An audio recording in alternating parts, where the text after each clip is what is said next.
The following interview is being conducted as part of the Price of Freedom Project by the Madison County Military Heritage Commission to inform our community of the sacrifices made by those in the military on battlefields around the world. We wish to thank the Huntsville School System and the ETV Broadcast Center for their help in presenting this Military Heritage Program. Hello everyone, I'm Tom Kettemer. Welcome to our program. Today we'll be talking with U.S. Army veteran Ralph Weber.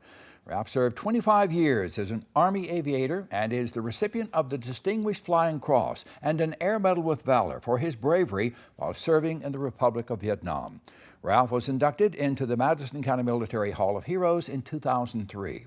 Ralph, it's a pleasure to have you with us today, sir. Thank you for your time. Appreciate it. Thank you, Tom. Glad to be here. Good to have you with us. Now, you're let's see, born in Cincinnati, right? Oh, you're an Ohio lad, right?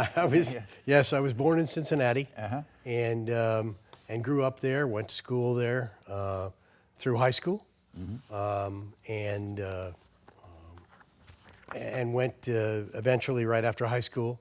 I thought I heard a calling. Yeah. And became a Christian brother for about a year and a half. I see. And the calling was just not there, but then I came back, went to the University of Ohio, or University of Cincinnati. Sure. In Cincinnati. Yeah. For a little while. Yeah. And they asked me politely to leave after a point. I was not the best student. Didn't take an interest at that time, right? Okay. Motivation is a wonderful thing. I see, yeah. And they asked me to leave, and I was working for a sporting goods company there in Cincinnati, and got my draft notice in 1968. I see. Early 1968. Yeah. Went into the Army on my 21st birthday. Wow, okay. In fact, spent my 21st birthday in the air and in the induction station at Fort Polk, Louisiana. Now, did you, after you got the notice and, well, hey, I've got to go, did you have an interest to talk to people like, well, maybe I'd like to be an aviator? How did that come about? I didn't. Yeah. My relatives, my ancestors had all been enlisted people. I see. Yeah. Your dad was in the military, yeah. My dad was in World War II I see. as a radio man gunner on a float plane off a cruiser in the Pacific. Okay. And my grandfather was a tanker in World War I. In fact, worked for.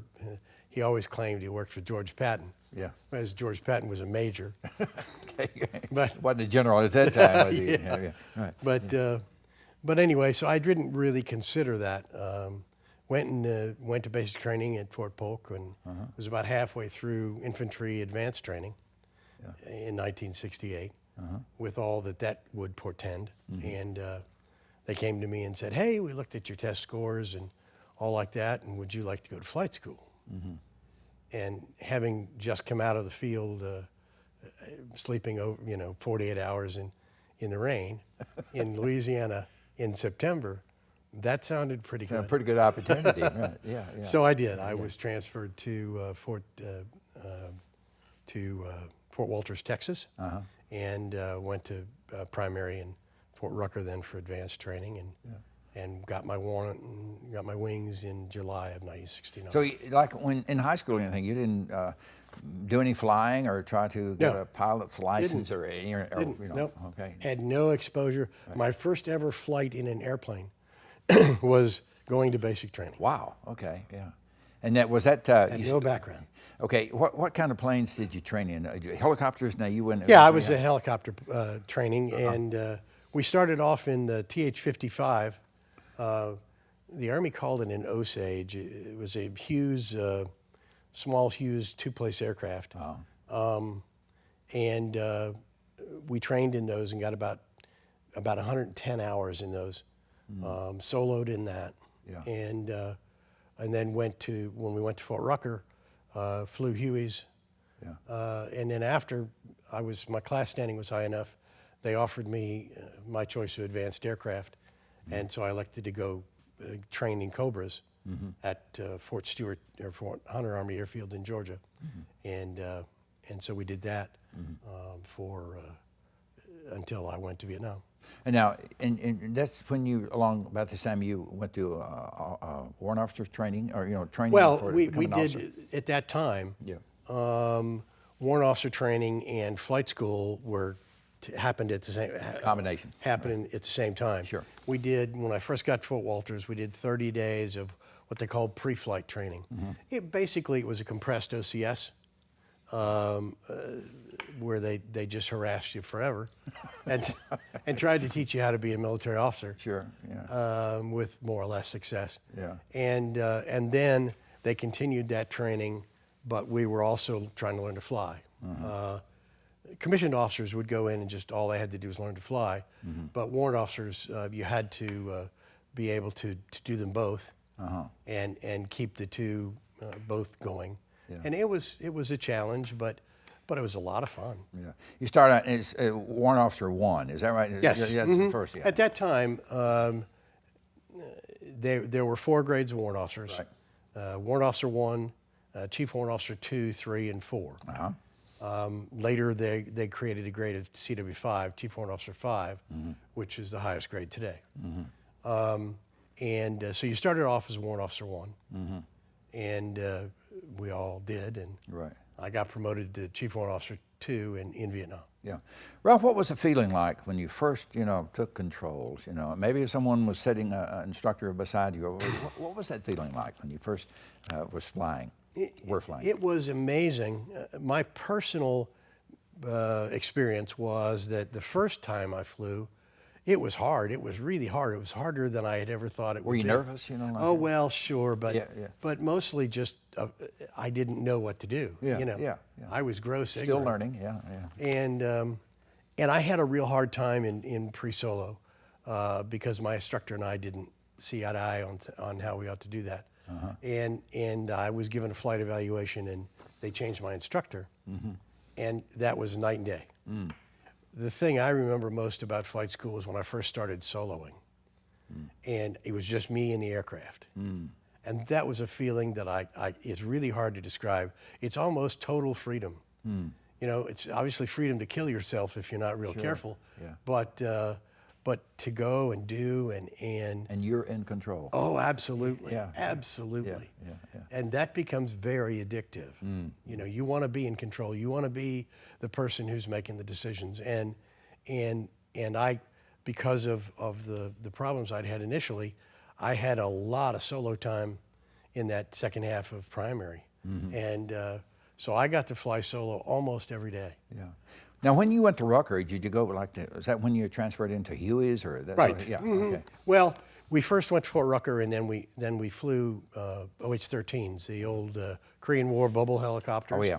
We flew those for instruments for 4 weeks. I see. And we didn't get a real instrument ticket. It was just some exposure to instruments. They call it a tactical instrument ticket, which was just enough to kill you if you're not careful. Yeah. But at least it got you some exposure. And that was where we eliminated a lot of people. A lot. The washout rate in flight school when I was there was horrendous. When I started at Fort Walters, Texas, in pre-flight, we had 495 people in our class. Oh.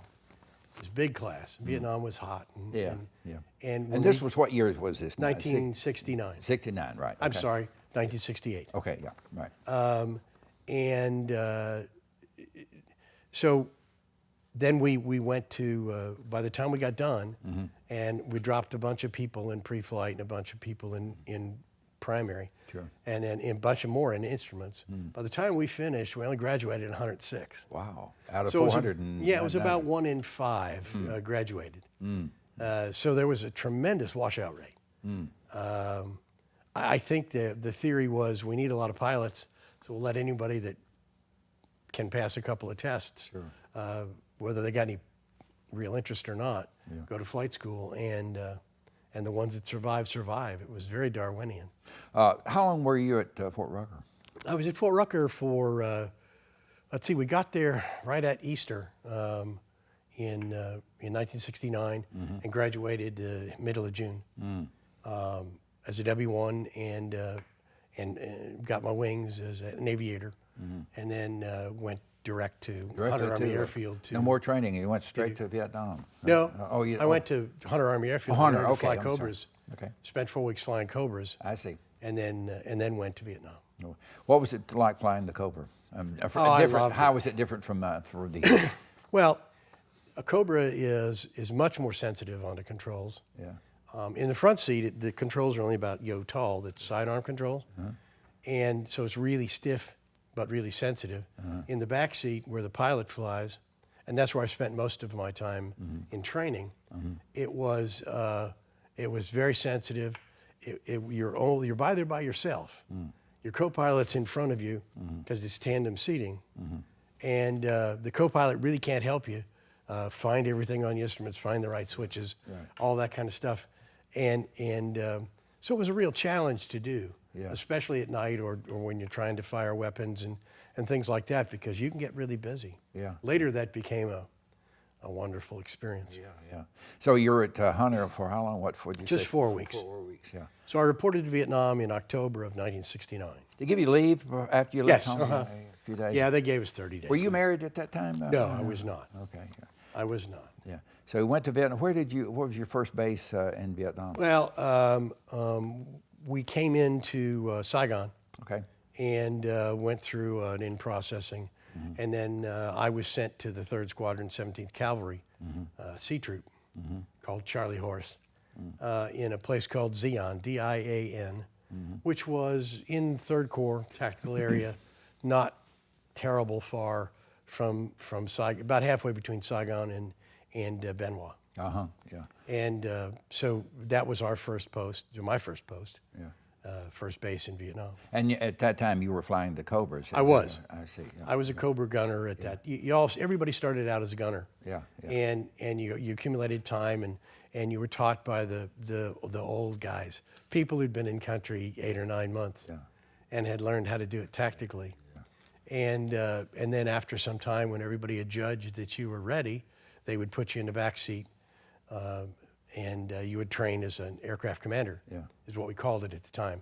Now it's called pilot and command or some other things, but now it was an aircraft commander. And that was in a cavalry unit. That was a challenging role because not only do you have to fly the aircraft, but we were doing visual reconnaissance. And we had a scout, an OH-6 or an OH-58, that would fly down very close to the trees and look down through those trees, blow them apart with his rotor washer, to see where might be enemy. And the gunship, the Cobra's role was to watch that scout, and I mean watch. You never take your eyes off the scout, and because if he was taking fire or he found something that needed to be engaged, our standard in our troop was we had rockets on the way under his tail as he's accelerating out. He'll probably drop a red smoke grenade, and our standard is you've got rockets on the ground in 10 seconds. Wow. Accurate rockets. Yeah. So you got to know what you're doing. Yeah. The gunner's role was primarily to navigate and to talk on the radio, except to everybody but the scout. The pilot talked to the scout and was responsible for covering and conduct of the mission. Aircraft commander. He was also a mission commander, and it was, let me just say, 10 seconds in those days, it seemed like forever. Like you get adrenaline going, and you get really into it, and you get into the mission, and 10 seconds was enough time to watch the scout, know what's going on, make a radio call, make a heavy-duty turn, start a dive, set your power, set up all the weapon systems, look through the sight, and punch it off. It was no problem.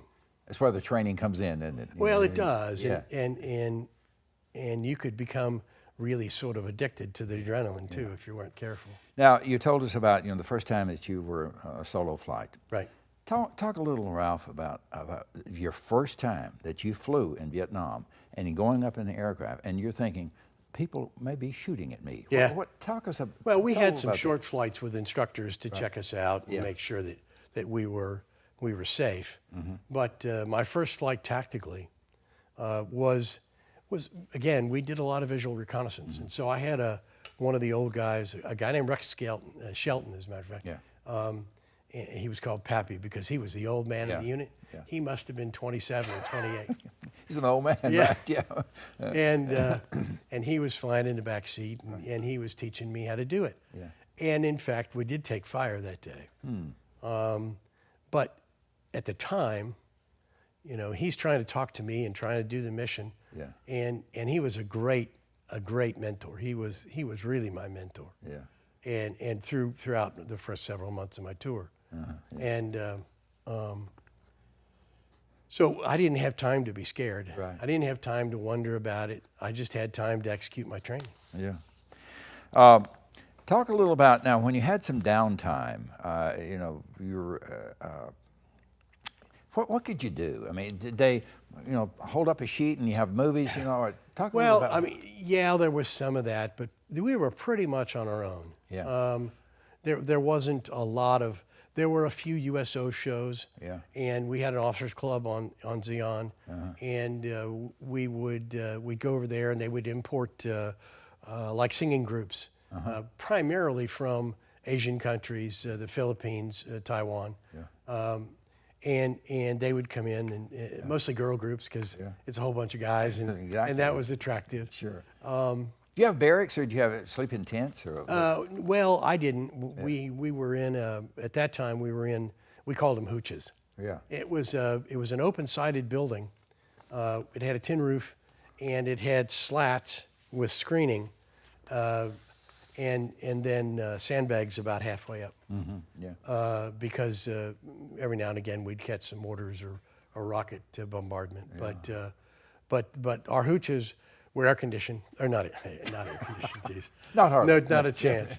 Except when the helicopters were taking off. Well, maybe yeah. The wash. Exactly. But the screening and the open allowed whatever breeze there was to come through. And there were two people to a hooch. And You have pretty good chow? No. Eat a lot of It was sea Army rations. chow. Yeah, it was Army chow. Yeah. And if we weren't there, if we were out on missions or whatever, it was always sea rations. Yeah, yeah. And sea rations, in retrospect, having stayed in the Army and started in the days of the MRE, the sea rations weren't so bad. Come to think of it, you know, when you haven't had anything different, you know, for a while, I mean, they start tasting pretty good. Yeah, well, especially the fruit and stuff. They had canned fruit, Right. you know, peaches and pears and apricots and stuff like that. Yeah. And there were some the entrees that were terrible, but you could eat anything if you had to. Got hungry enough. Did you stay at this base for your entire first No, tour? Well, I have to drop back about 3 steps. Okay.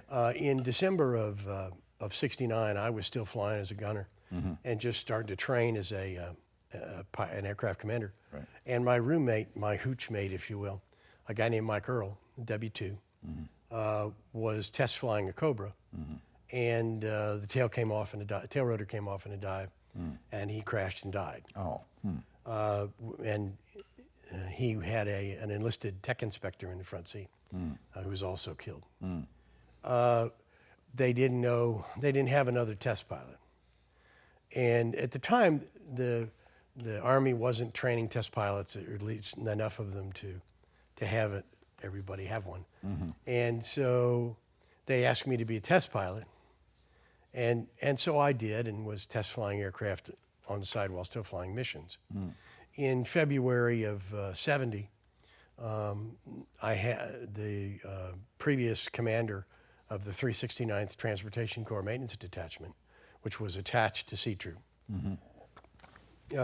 called them the Charlie Horse Veterinarians. And they asked me to take command of that. I had commanded nothing. Yeah. And I had very little training for it. But, you know, I said, okay. Give it a try. Yeah. Yeah. And leaned on my NCOs, and because as they taught us to do. Sure. Yeah. Yeah. So anyway, in May, the Cambodian incursion happened, and we were in the middle of that. And at the end of May, they decided that they had enough cavalry units in 3rd Corps and transferred us to the I Corps, 1st Corps Tactical Area. I see. Which was in up near the DMZ. Yeah. Ralph, you know, in service like that, we meet a lot of guys, and you know, you gather a lot of friendships. Do you still stay in contact with a lot of the guys Well, I you served do, with? and that's been enabled by the fact that there's an organization called the Vietnam Helicopter Pilots Association Yeah. that has annual reunions, and you can meet people you haven't seen in 40 or 50 years. Yeah, yeah. And so yes, and there's a local chapter here in Huntsville, the North Alabama VHPA, and there are some people that I went to flight school with, and Yeah. people I served in Vietnam with, and we all stay in touch. Yeah. How many tours did you serve in Vietnam? Just one, just the one tour. I was, I came back from Vietnam in October of 1970, and it was a hard transition, but it was made easier by the fact that I elected to stay in the Army. I see. And went back to Hunter Army Airfield where I had been taught Cobras. And I was assigned there as a Cobra instructor. Having stayed in, it was, I don't know how to describe the process, but it was almost like a mass group therapy. Because we could all get together, and we were all young, and we all had a common background, and we all had common experiences, and we were all young men and had come out of combat.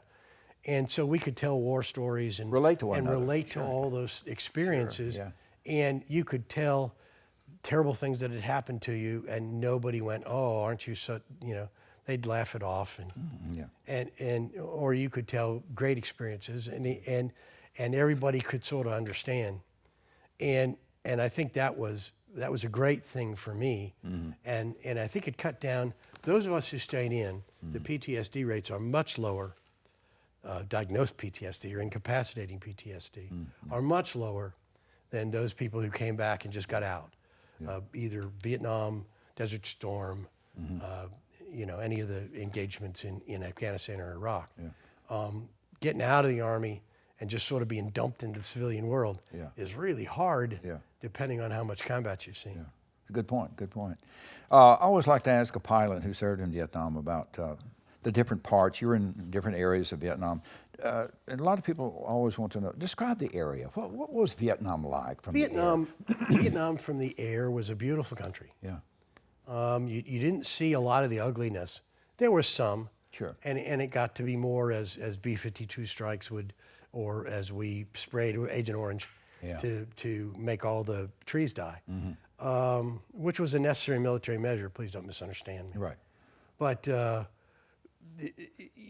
in the mountains and in the areas that were relatively untouched by heavy combat, it was a beautiful country. The mountains and the jungle and all like that from above is a wonderful, beautiful place with teeming with wildlife, monkeys and water buffalo and elephants and Asian elephants and all like that. Just a tremendous amount of wildlife and all like that. It was a beautiful country from the air. It's just unfortunate that sometimes people tried to shoot at you. Ralph, you received 2 Valor Awards for your service in Vietnam. Tell us about the battles or combat action that led to you receiving those awards. Okay. The first was the Air Medal for Valor. I was a new aircraft commander, and at this time I was also commanding the maintenance detachment. And so I would still fly missions to keep my hand in, and because they needed the pilots, frankly. And so I was out flying. We were covering an American unit from the 199th Light Infantry Brigade, and they were in contact with the enemy. And they couldn't break contact, or they were having trouble breaking contact. Every time they'd try to pull back, the enemy would advance. And we were expending. I had called out another team, so we had 2 Cobras on station, and we were expending a lot of ordnance, trying to discourage the Viet Cong from doing that, or the NVA, whoever it was. And so the American force asked me to stay on station as long as I could. and I ran out of rockets.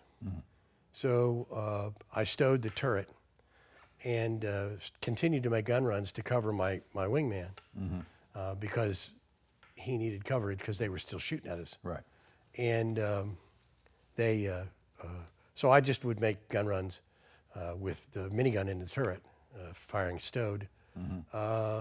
And because I had a brand new gunner who I wasn't real confident could fire that close to the friendlies, to the U.S. forces without getting friendly fire casualties. And so I would fire. And so I did that until I ran out. And then I continued to make gun runs for 3 or 4 more times just to keep the bad guys' heads down. Put yourself in harm's way to protect and so they the other wrote guys. me up for that and gave me an Air Medal for Valor. You know, it was sort of what we did. That was not the only time we did that, and it certainly wasn't the last. But somebody happened to see it and write it up. Now, and later you received it for another mission. You received the Distinguished Flying Cross. Yeah, we were. This was a fluke. We were out doing visual reconnaissance near an old French fort. The French, when they were there in Vietnam, then called Indochina, built defensive emplacements that were triangular and had a machine gun post at each apex of the triangle. And we were flying in the vicinity of it, just checking out what was there. And I was, my scout said, well, we're about done, or there's nothing here. So I said, well, let's move over to a secondary area. As I turned to follow the scout as he moved over, and I swear to this day I did not touch the controls, did not touch the weapon systems. A rocket fired. My rocket fired. And it came in and landed within 100 yards of this old French fort, which was occupied by the South Vietnamese army. And I'm going, I'm going to get court-martialed. I know I'm going to, it's going to be a terrible thing. So I called my scout up to altitude so I didn't have to watch him. And went over to talk to the South Vietnamese liaison, or whoever was the American in contact. And just about that time, the woods opened up on me. I mean, there was a lot of anti-aircraft fire, machine guns and rifles and stuff like that. And I took several hits. And so I engaged. And then finally got in touch with the guy on the ground, the American liaison, and advisor to the South Vietnamese. And, he's going, we've been watching these guys, and how did you know they were there? And all like that. And so I expended a whole lot of ordnance and called out another team or two, and so we ended up working that area for 2 or 3 fuel loads. Recover to rearm and refuel and come back.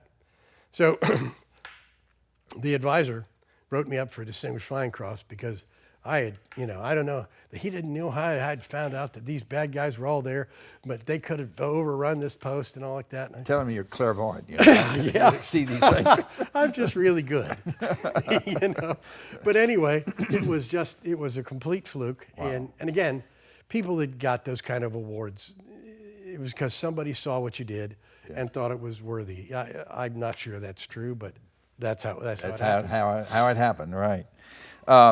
Ralph, who or what helped prepare you to take the actions you did in combat? A lot of the guys will talk about a tough sergeant in boot camp, and training and upbringing. What helped prepare you? My high school was run by the Christian Brothers, the order that I later joined briefly, and they emphasized discipline. They emphasized personal discipline and attention to task and stay with what it is that you want to do. Later, my primary instructor, a guy named Sword, W3, a great instructor, taught me to fly.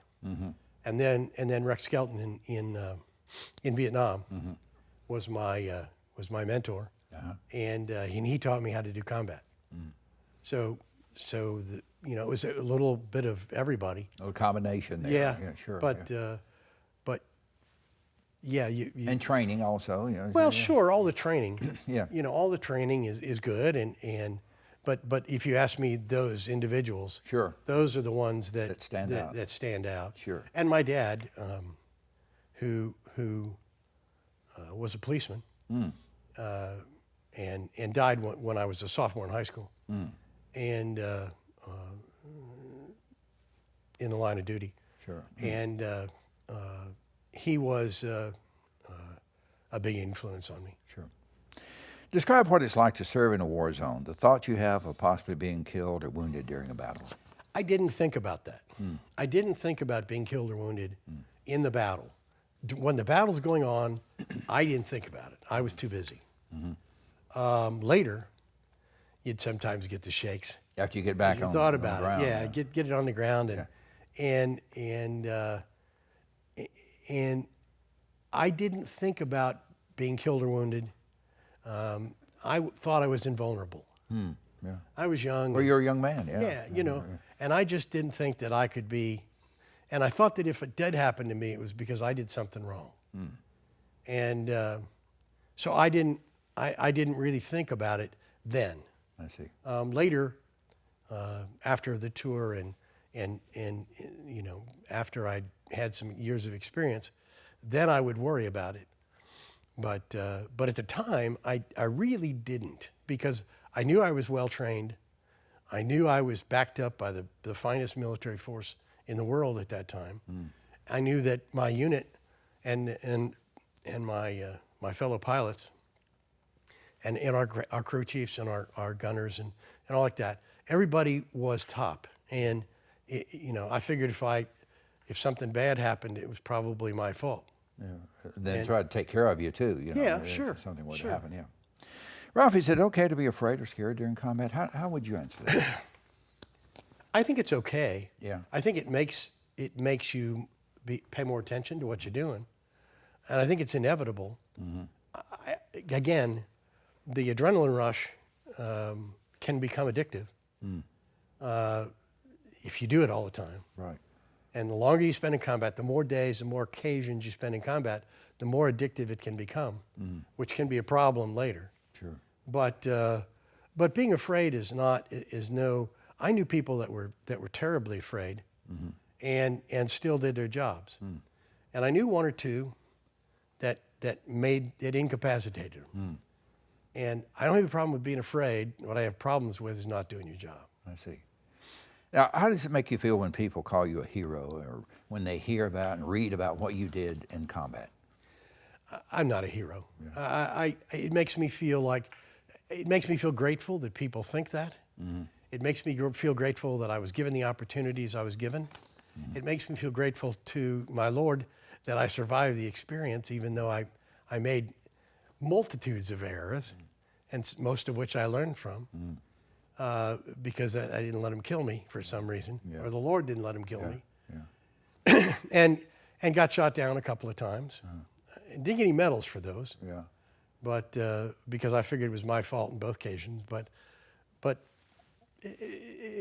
I don't think I'm a hero. Yeah. You're still here. Yeah. Do you often wonder, would you do it all over again? Absolutely. Yeah. Absolutely. In fact, while I was still in the military, I volunteered for every combat assignment that came along. They didn't often send me, but later in 75, 76, I was stationed in Iran and supporting the Shah when he was still in power. And he was helping the Sultan of Oman fight a group of rebels called in Dhofar province. And so he had sent an attack helicopter company over there that I was the advisor to. And so I went with him. What was it when this was late 70s? Yeah, it was early 76. Yeah, 76, okay, yeah. And so we went over there and did combat, and I was there for about 3 weeks in combat, and they wanted to write me up for a medal from the Iranians. and the State Department heard about it, and they were not happy with me. You know, you're there as an advisor. You're not there to engage in combat. Right. It made me go back to Iran and all like that. But I volunteered to do all that kind of stuff because I figured that's what I was good at. Right. And you were helping do Sure, what I you're was supposed to do. helping a friendly nation. Right. And I was helping the unit that I was the advisor to actually how to do combat, because they 0% of them had ever had heard a shot fired in anger. And I was the only one. Yeah. And so it took me a long time, or it took me, after about a couple of weeks, you know, they started to accommodate or accustom themselves, and did a fine job. But I felt I was doing a good thing. Yeah. Contributing, right? Yeah. Yeah. Ralph, you've served during war and through the years. I'm sure you've seen a few war movies. Do you think war is depicted accurately in most of the movies or TV shows that you've seen? No. As far as a helicopter pilot is concerned? No, certainly not. You can't. It's almost impossible to talk about what happens and what you do, and make any sense. The exception to that was we were soldiers. There was a movie about it took place like in the 65. yeah, something like 65, that. 66. Yeah. It was it depicted the 1st of the 7th Cavalry, and that was pretty accurate. In fact, I saw that movie in the theater with my sons, and I was sitting in the front row of the balcony, and there's one point where they're bringing a Huey in to medevac some soldiers at night, and flown by a fellow who was later awarded the Medal of Honor, by the way, and there's all these green tracers coming up, because Soviet weapons generally used green tracers. And there were all these green tracers coming up past him, and I just couldn't stand it. I was ducking and bobbing and weaving. And this was, you know, the movie was in the mid-'90s, and I was always going, oh, God. You know, and my sons are going, Dad, relax. Yeah. There were protests against the Vietnam War when you served. Sure. Did you ever encounter any of those protests? And if you did, how did it make you feel? I encountered a protest both before I left for Vietnam. My parents, my stepdad, my mom, and my brothers and sisters went to, we took a family trip while I was on leave between flight school and Cobra School and going to Vietnam. We took a trip to D.C. To do the tourist things. Yeah. And I, not very intelligently, wore my uniform. I was a proud W-1 aviator. Sure. And walking up the stairs of the Capitol and to see our congressman. And there was a group of protesters there. And it was instructional for me. There must have been 70 or 80 of them. And the steps of the Capitol are immense. So what the TV stations had done was they had gotten them all into one corner so that they were sort of neck and neck and shoulder to shoulder to make it look like on camera that it was a giant group of people waving signs and all like that. Well, we ignored them, and so we started to walk up the stairs, the steps of the Capitol. And several young men came over and told me what they thought of my, you know, being in the Army, and the words "baby killer" and things like that were thrown about. And somehow in that, one of them grabbed me and fell down the steps of the Capitol. And the police were called, and I was, you know, never charged with anything. But were you injured at all? No. This young man got some bruises and scrapes and stuff like that. Shouldn't have grabbed you. You know. I always felt you're entitled to defend yourself. Exactly. Right? Exactly. And the police asked me if I wanted to charge them with assault. Sure. The Capitol Police, and you know, nothing happened. And then later, when I came back from Vietnam, passing through Seattle-Tacoma Airport, this is a little over a year later, and was spat upon. Yeah. And called everything names. Yeah. And it was I expected it at that point, but it was never fun, and they had the right to do that, to protest, but assaults on me were not a good thing, and I didn't appreciate it. Yeah. I want you to talk about after Vietnam. Talk about your time in the service. You served 25 years. I did. And I think you also became a test pilot again back in the States, did you? Well, not? I did. My first assignment was back at Hunter Army Airfield as flying Cobras, and then teaching Vietnamese primary flight training in Hueys, as a matter of fact. And that was a real challenge, because primary students will figure out ways to try to kill you if you relax for just a moment. Right. Complacency is a terrible thing. And then at Fort Rucker and through several other tours, ended up in the mid-'80s coming to Redstone Army Airfield here in Huntsville, and was flying flight test of systems, either new weapon systems or new sensor systems or whatever it might be, in specially equipped Cobras and Hueys and other kinds of aircraft. And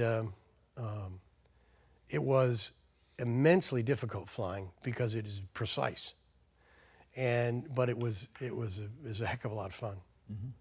Were you stationed in Germany or Korea?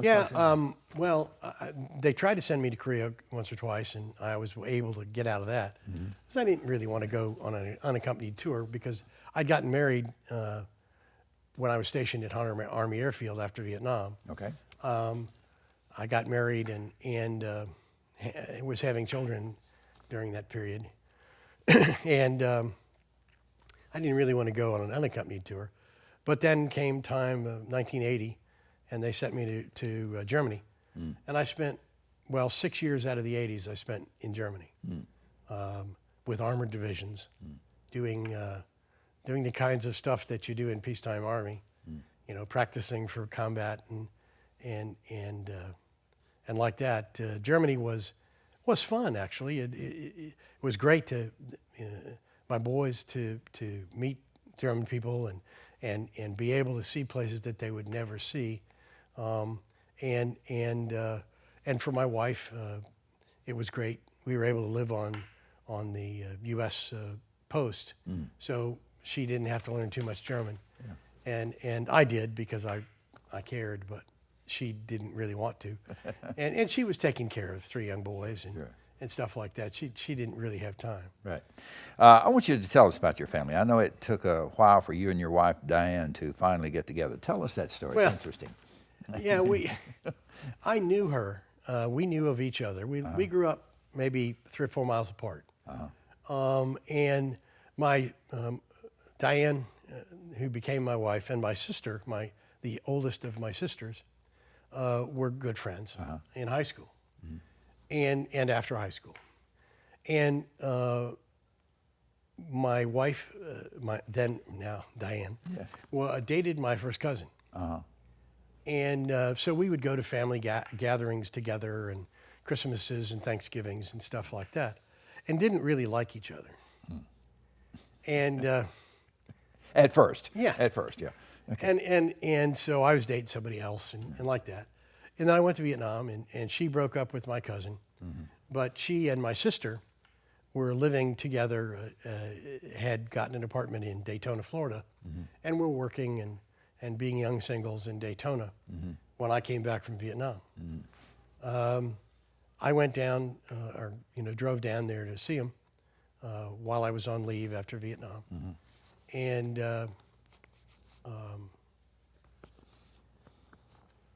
I met her again, and I was going to be stationed in Savannah, Georgia, which is only maybe a 2.5 hour drive. Short drive from Daytona. Yeah. And so I didn't like the guy that was dating my sister. I thought he was, it was the 70s, and I didn't like some of the substances he was imbibing and like that. And so I invited him up for Easter of 1971, And well, the rest is history. Yeah. We got together, and in fact, one of my roommates in this apartment complex that we lived in married my sister in November of '71. Yeah. And then Diane and I got married in February '72. And I tell the story that, well, you know, now I was without a roommate, so I had to do something. And so was she. But that's not true. That's And a you have story I tell. And you have 3 boys, right? I do. Yeah. We had our first son in July of '72. We had sons in July of '72, '75, and '78. All in the month of July, the first and last on the same day in July, and the other one's only 9 days off that. And it took us 3 sons to figure out that if the Army sent me away in October, November, we were pretty likely to have a son in July. It's worked out that way, didn't it? Yeah. Figure out what's causing that. So they're all grown now, right? Oh, yeah. Our baby's 40. Yeah, wow. And is 40 this month, as a matter of Right, fact. yeah. And Are they in this area as well, right? They all stuck around. I retired out of Fort Rucker in 1992, and I went to work for Computer Sciences Corporation, who allowed me to stay there until our middle son graduated, and then they were all still in school, either university or in high school, and we brought them up with us, and they all met local girls, and stayed. And so they've all stayed we live within 10 miles of all our sons, of all 3 of our sons. And we have 3 beautiful grandchildren. Outstanding. They keep you busy, I guess. Oh, yeah. Always something. It's a to do. great time. So Dynetics brought you back to Huntsville. No, Computer Sciences Oh, okay. Corporation brought me to Huntsville. I see. Yeah. And I stayed with them for about 14 years until we had a parting of the ways because they didn't want to do modeling and simulation anymore, and that's what I was doing. And so I went to work for Dynetics and spent the last 10 years there. You know, I tell everybody I had 3 jobs in 50 years, and that's not so bad. Pretty good longevity. Yeah. Sticking around there. But yeah, so the Dynetics was my last job before I retired in '16. Now, Ralph, since retiring, you have not been idle. I know you're involved with several organizations.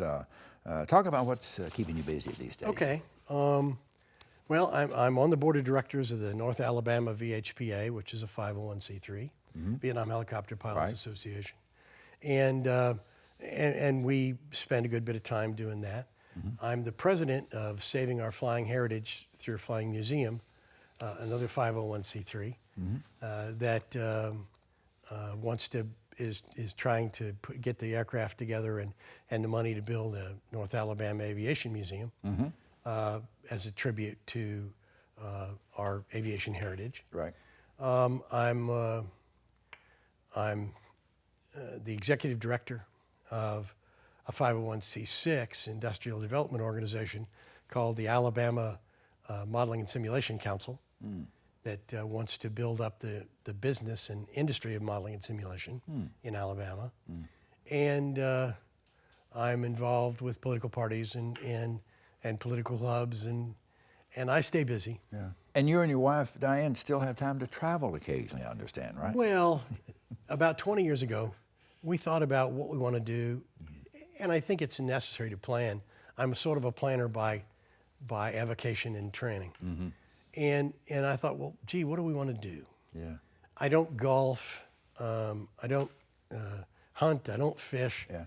You know, how do you do retirement? Yeah. Yeah. And I knew I'd be relatively young. I retired when I was 69, and that's relatively young these days. Sure. Yeah. And so we said we want to travel.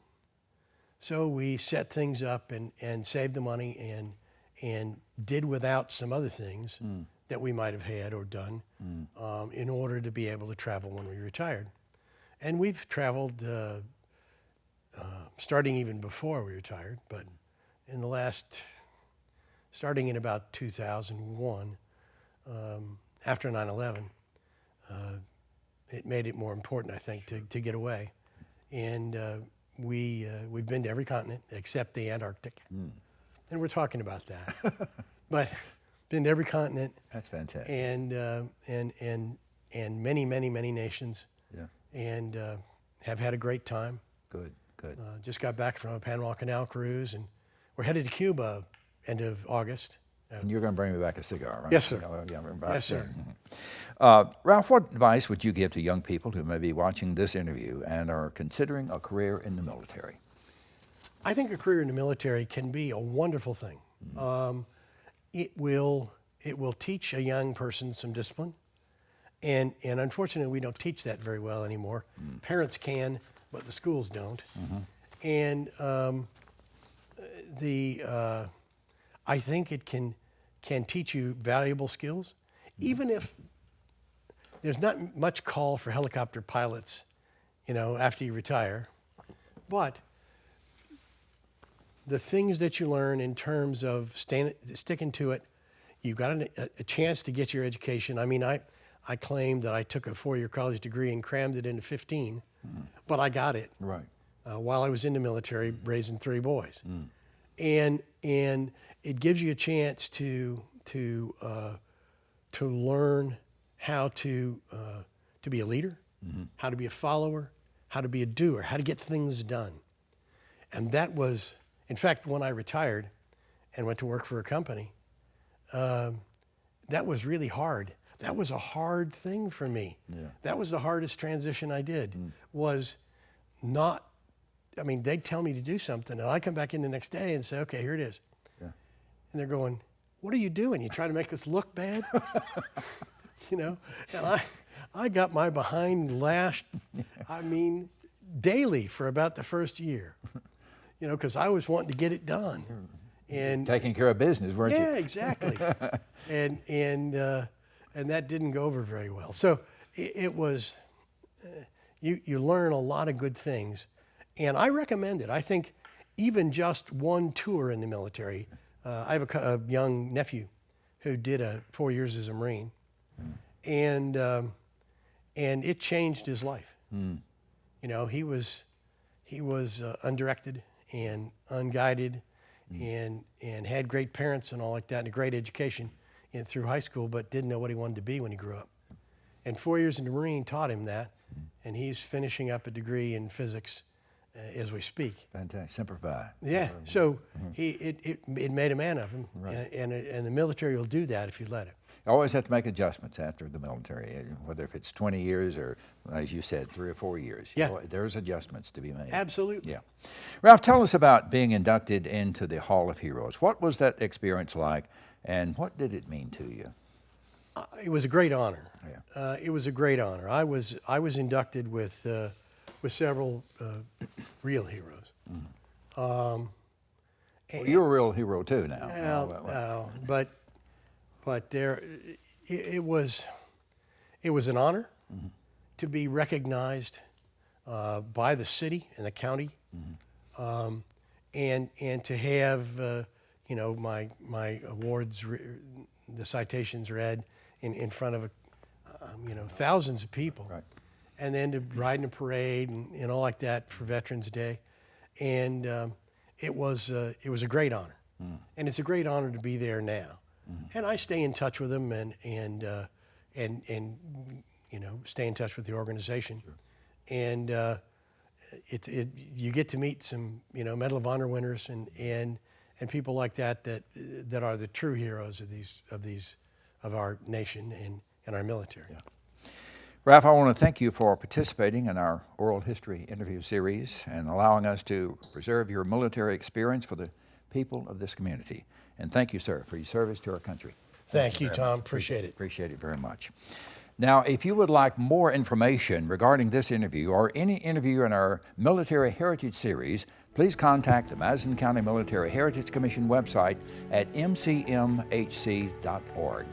I'm Tom Kennemer. Thank you for being with us.